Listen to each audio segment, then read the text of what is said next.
So it's worth remembering that for anything to change, you must be willing to be wrong about something in your life. And if you're sitting there miserable at your desk or at your workplace day after day, there's a fair chance that you are already wrong about something. And until you're willing to question yourself and find what that is, nothing will change. So that's what I'm here to talk about today, is change. Now, we're going to do a little bit of time travel, but before I do so, I want to find out a little bit about who everybody is here today and why you're here. So who here is just here for a look? One or two. And who here is coming along with somebody that's here for a look? Who's just a company and a friend? So, not too many. So, everybody is here for a specific purpose. Looking for a new job? Pretty much everybody. A new career? Pretty much everybody as well. So, you've all come to the right place today. We are going to talk about change.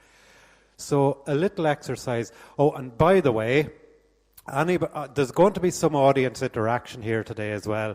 So anybody that's sitting right down the back, you've automatically selected yourself to be brought up here. So what I want you to do is just enjoy the present moment. Think about where you are now, your surroundings, how you got here today.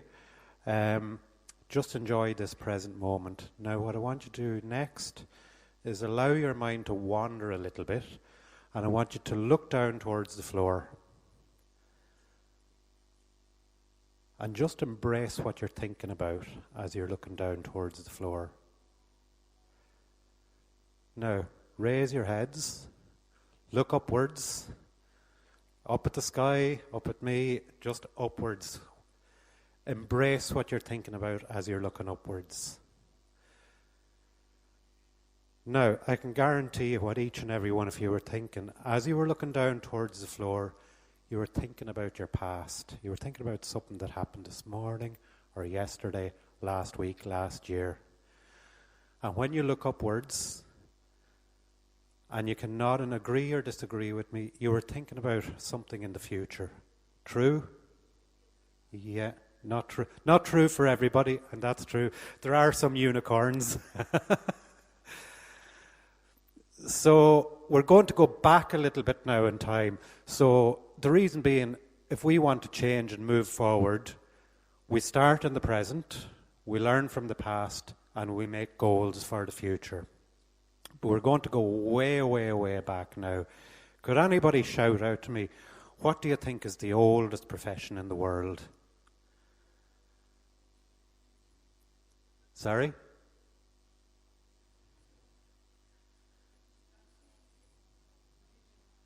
Teacher? Yeah, chef. Yep. Why do you say that?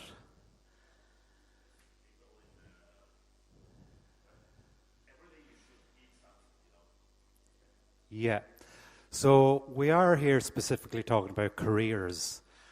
And there's so many recruiters out there today for different jobs and specialists in this and specialists in that. And careers have been broken down into various components. But as you say, the fundamentals of what we need as human beings are as mammals. Every animal needs to eat, we need to pee, we need to poo, we need to sleep, we need shelter, and we need air to breathe. So, I mean, what careers are centred around that? So let's go further back, way, way, way, way back in time, and think about a world without fire.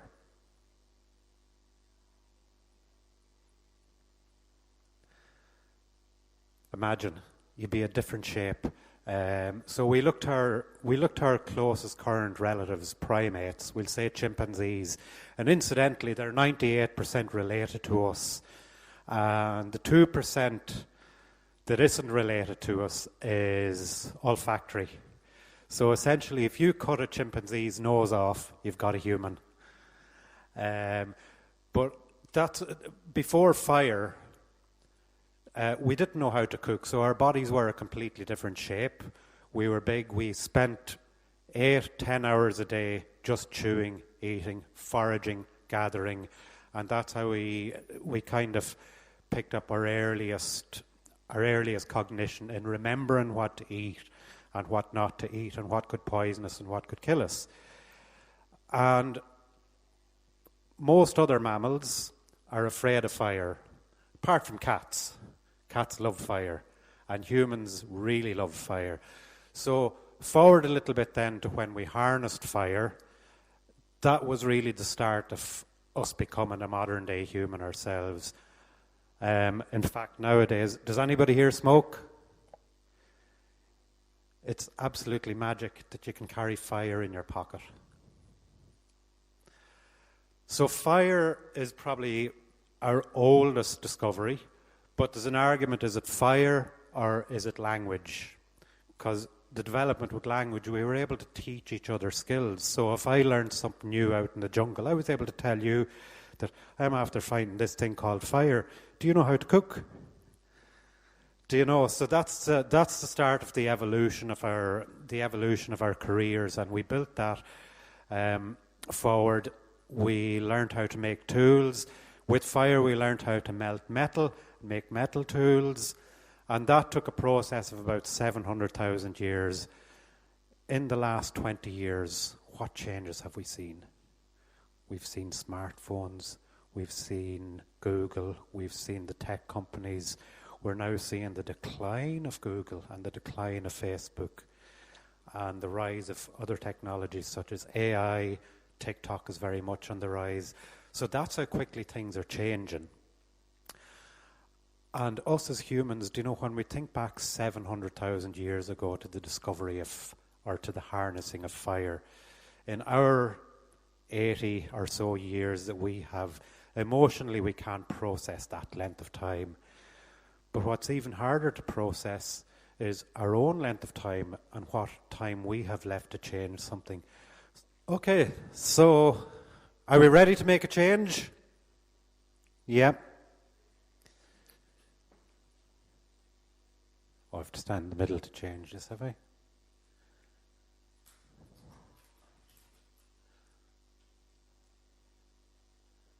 So as we see, change is inevitable. We've seen the amount of change that's happened in the last few years. We've seen the amount of change that's left to happen in Alexander's life. We'll just take a few examples of career changes, how the career itself has changed. Does anybody recognize that scene? Frozen? Yeah. Those guys existed. They're called the Icemen. They're up in the northern hemisphere. So to preserve food, we discovered ice. These guys, for half the year, that was their job, to cut big blocks of ice, bring it down to the more southern hemispheres, and it was packed into warehouses, and that's how people preserved food. Then along came refrigeration. Those guys were all made redundant. So there came refrigeration in big warehouses and refrigeration on trains. Then came domestic refrigeration, where everybody had a fridge in their own house. This guy here, hold on till I change this again. The London taxi driver. So there was a study done on his brain, on the brains of a lot of London taxi drivers. They have a larger prefrontal cortex than most of the average population. The reason being is because there's 10,000 miles of roadway in London. And if I get off at London Airport and I want to go from A to B, he'll get you there, no problem. And he's remembered all those roads, and he's remembered all the changes that has happened in those roads. And London is an ever-changing city as well. So that was his job, was to remember all the roads, remember how to get you there, and remember each change as it happened. All of a sudden came Google Maps and Uber. London taxi driver didn't need to be qualified anymore. Somebody else took over that role. Tech took over that role. So in the space of a lifetime, our careers can change as well. So as I said, change is inevitable. So even if you're not thinking of a change at all, it's going to happen whether you like it or not. It's going to happen around you. So the fact that you guys are here today, that you're purposely thinking of change, you're already ahead of the game, because it will happen. So you're at a point in your life now where you can direct where that change is going to go for yourself. There's a few questions you need to ask, as I alluded to at the very start. You need to ask these from yourself. So if you are changing, there's as many reasons why you shouldn't change as to why you should change. So if you're going from one career to another, you're going to be competing with people that are highly qualified in that area. That's an important consideration to think about. What do you need to do to upskill yourself to compete with the guys that are 20 years in that job? You need to ask yourself those questions before you can answer those questions. And the answer to those questions then is, what do I need to do to qualify myself to upskill? Where do I start? So outside there, and I'm going to talk about lifelong learning in a minute as well and the importance of it. There's nightschool.ie, there's GMIT are out there. We have Springboard. We're in one of the best countries in the world. We have a fantastic government. That one of the government policies is the education of our people, and we have so much free education here in this country. It's unbelievable. You can actually be anybody you want. So you have the ability to compete once you put yourself in that position. Commitment. So an employer will question your commitment if you're coming from being a teacher, for example, and you want to go into digital marketing. I met a digital marketer here. Are we here? I'm picking out some of the faces in the audience. I've met some of you already today. You will be asked about your commitment, but your answer to that is, I'm bringing X, Y, and Z skills from what I've done before, and I'm bringing it over to your company. Do you value them skills or not? Take me.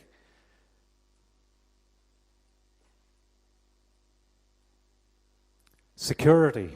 Anybody here working in the public service? So you're in the public service. So that's one thing. It's very, very hard to walk away from a job like that because you do have the security, and it's hard to step out of that. You're stepping outside of your comfort zone.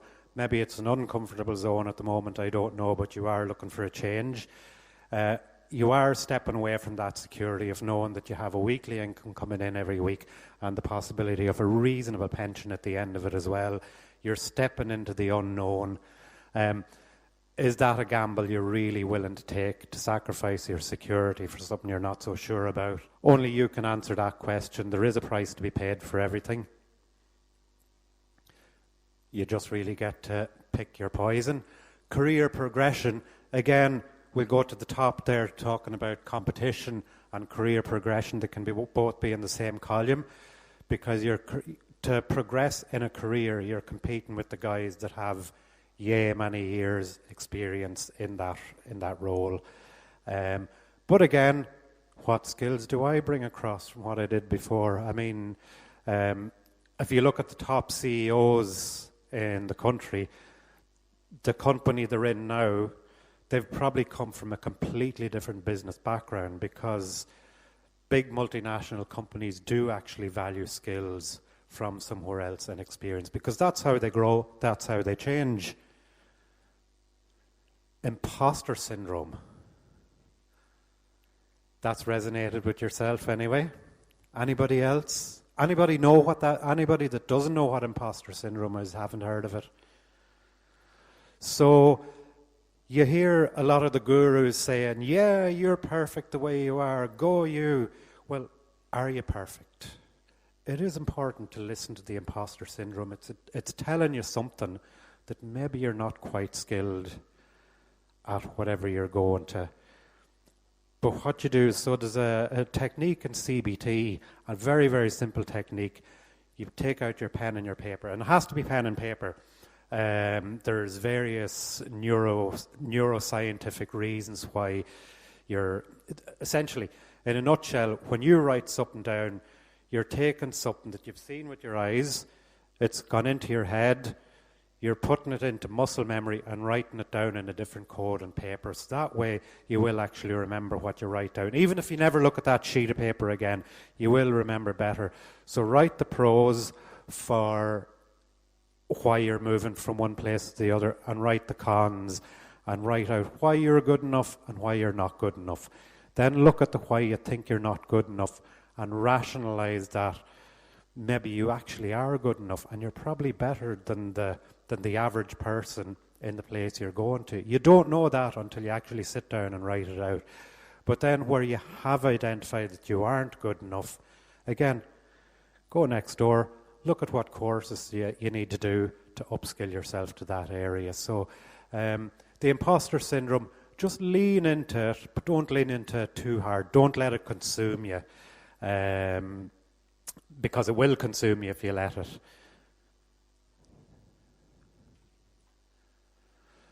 So, what the world needs. So, once you find something that you love what you do, and you're good at it, does the world need it? Well, we've recognized we don't need icemen anymore. But if you find yourself, if you become a refrigeration technician, well, the world needs that. And is the world willing to pay for refrigeration technicians? Absolutely, yes. We don't want to eat rotten food.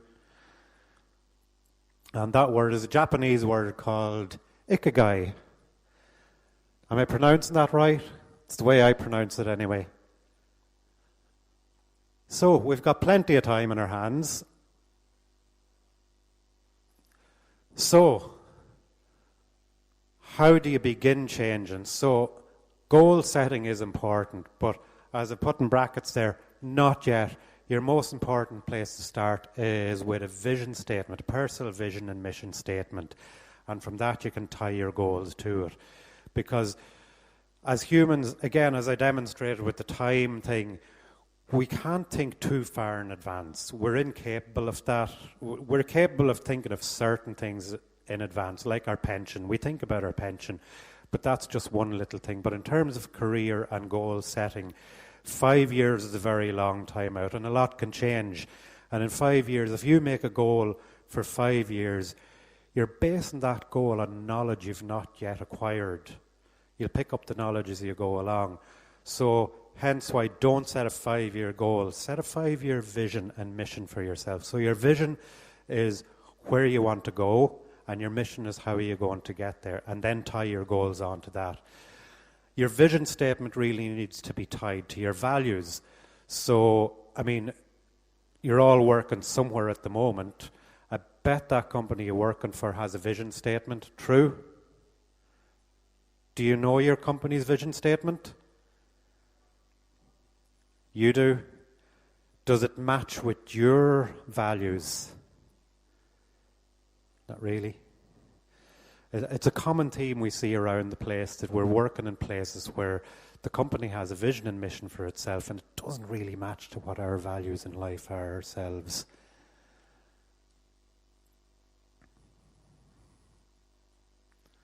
That guy doesn't want to move. We'll just skip past that there.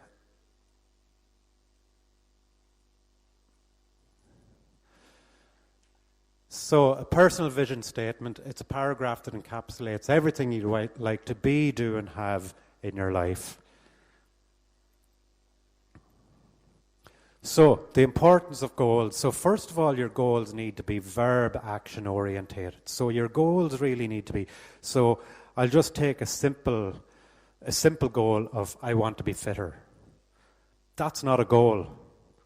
The goals are I'm going to spend half an hour a day walking, I'm going to spend half an hour a day running, I'm going to spend half an hour a day swimming. That's the actual goal. So it's how many days a week am I going to do that, and how long am I going to do that for? Am I going to do it for 12 weeks and then up the action to 2 hours per day? Do you know, only you can decide that, but they're your goals to reach your vision. The same with career. And I said to you I was going to talk about lifelong learning. So, like the London taxi driver, there was a study done on the Notre Dame Order of Nuns. They were teachers. There was one nun in particular, Sister Bernadette. She had been educated from a young age, but unlike all the other teachers, she kept learning. She was always learning something new. She was going back to college every year to do a short course or a long course, upskilling herself all the time. And in her 80s, she was able to tell the time of day to within 2 to 3 minutes accuracy without looking at a clock. That's how well tuned in she was. When she died, and they did the autopsy on her body, they found that she had severe lesions of Alzheimer's on her brain. But she didn't show any of the symptoms while she was alive. The reason being, so what happens in Alzheimer's is your synapses disconnect and the signal is unable to travel from one synapse, from the presynaptic neuron to the postsynaptic neuron. The synapses kind of disconnect like that. But as they do, as she was learning something, she was overwriting it with a brand new neuron. So because of her, we've discovered, like neuroscientists have discovered, that the brain is a lot more plastic than we originally thought. 20 years ago, we thought that we learned most of our stuff as kids, and as we get older, we're not capable of learning. That is still somewhat true, but we're capable of learning a lot more than we think we are.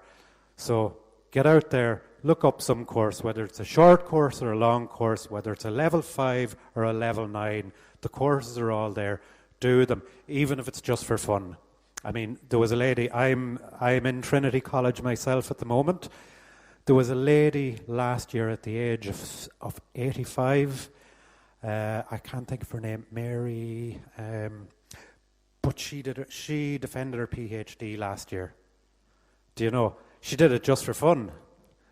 She maybe, as you alluded to, when you reach that age, your productive life maybe not as good a quality as it is right now, but she enjoyed the process, So get out there, learn something new. So goals do give you focus, and picking a course gives you focus as well. All this education is free on the internet. It's there for you. I do it myself. I use it. But why I do courses myself is you have a lecturer there. You've got a class to discuss things with. That you don't have to take everything as fact. You can discuss the facts with your classmates. You can actually debate whether what I'm telling you is true or not. Discuss it among yourselves there as well. But that's the great thing about being in a group learning something. The other thing is there's deadlines for the assignment as well. So you have a deadline for Module 1, a deadline for Module 2. And if you don't hit those deadlines, you don't get the course. So that's the great thing about engaging in a bit of formal education. And ultimately, it's no big weight to carry. So start with a level 5 or a level 6 and work your way up. Or start with a level 9 if you want.